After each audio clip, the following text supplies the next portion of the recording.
देश, राज्य आणि आपल्या परिसरातील ताज्या घडामोडी सर्वात आधी, सर्वात अचूक, सत्याचा ध्यास, जनतेचा विश्वास, तुमचा आवाज, तुमची बातमी.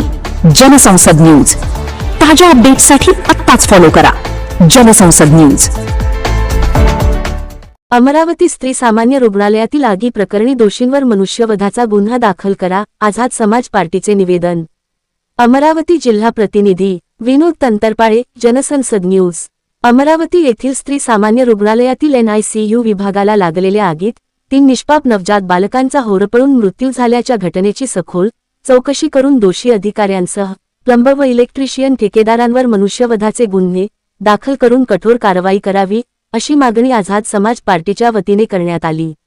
दिनांक 25 ऑगस्ट 2026 रोजी आझाद समाज पार्टीचे अमरावती जिल्हाध्यक्ष प्रवीण सुभाषराव मोहोड यांच्या नेतृत्वाखाली जिल्हाधिकारी कार्यालयामार्फत आरोग्यमंत्री प्रकाश आंबेडकर यांना निवेदन देण्यात आले.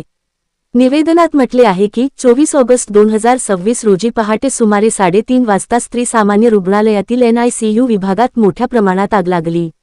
या दुर्घटनेत नुकतेच जन्मलेले 3 निष्पाप नवजात शिशु आगीत होरपळून मृत्युमुखी पडले. या घटनेस नेमके जबाबदार कोण, असा सवाल आझाद समाज पार्टीने उपस्थित केला आहे. निवेदन दिले त्याचे स्वरूप असे आहे की काल जे जिल्हा सामान्य रुग्णालयात स्त्री सामान्य रुग्णालयात जे काही तिथं अग्नीचा तांडव झाला, त्यामध्ये 3 मुलांचा मृत्यू झाला.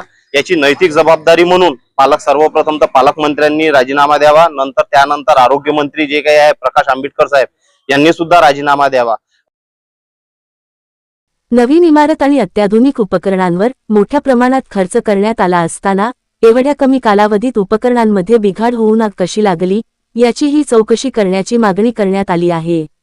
तसेच या पूर्वीच्या घटनांचा आणि संबंधित कंत्राटदार, पुरवठादार व अधिकाऱ्यांच्या भूमिकेचा तपास करण्याची मागणी पक्षाने केली आहे.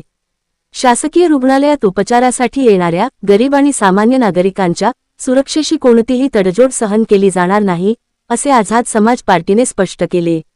या प्रकरणाची निष्पक्ष व सखोल चौकशी करून दोषी अधिकारी, कर्मचारी तसेच संबंधित प्लंबर व इलेक्ट्रिशियन ठेकेदारांवर कायद्यानुसार मनुष्यवधाचे गुन्हे दाखल करावेत आणि कठोर कारवाई करावी, अशी मागणी निवेदनाद्वारे करण्यात आली. 8 दिवसांत ठोस कार्यवाही न झाल्यास अमरावती जिल्ह्यात आझाद समाज पार्टीच्या वतीने तीव्र आंदोलन छेडण्यात येईल, असा इशाराही निवेदनातून देण्यात आला आहे. यावेळी अंकुश आठवले, नितीन काळे, शरद वाकोडे, अमोल खंडारे, ॲडव्होकेट मंगेश वानखडे, विक्रम तसरे, विजय मोहोड, चंदू मोहोड, रोशन गडलिंग, सतीश दुर्योधन, प्रवीण वानखडे, सुशल वानखडे, सूरज दांडगे, अतुल गायगोले यांच्यासह आझाद समाज पार्टीचे पदाधिकारी व कार्यकर्ते उपस्थित होते.